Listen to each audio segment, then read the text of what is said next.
السلام علیکم۔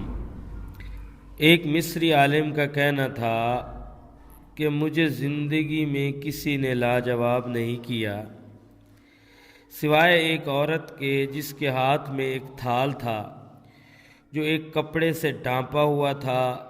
میں نے اسے پوچھا، تھال میں کیا چیز ہے؟ وہ بولی، اگر یہ بتانا ہوتا تو پھر ڈھانپنے کی کیا ضرورت تھی؟ بس اس نے مجھے شرمندہ کر ڈالا۔ یہ ایک دن کا حکیمانہ قول نہیں بلکہ ساری زندگی کی دنائی کی بات ہے۔ بچوں، کوئی بھی چیز چھپی ہو تو اس کے انکشاف کی کوشش نہ کرو۔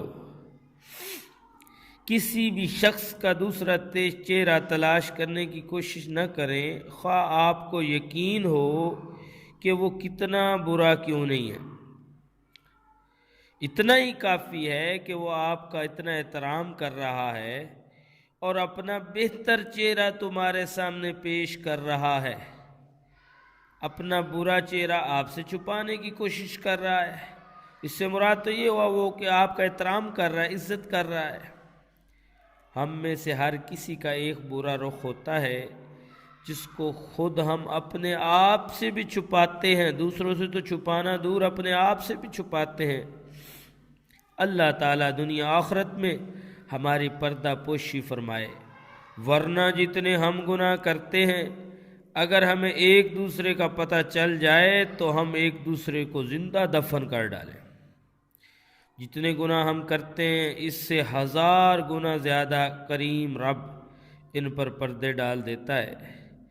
کوشش کریں کہ کسی کے عیب اگر آپ کو پتہ ہوں، آپ کو معلوم ہو تو ان پر بات نہ کیا کریں، ان کو چھپانے کی کوشش کریں۔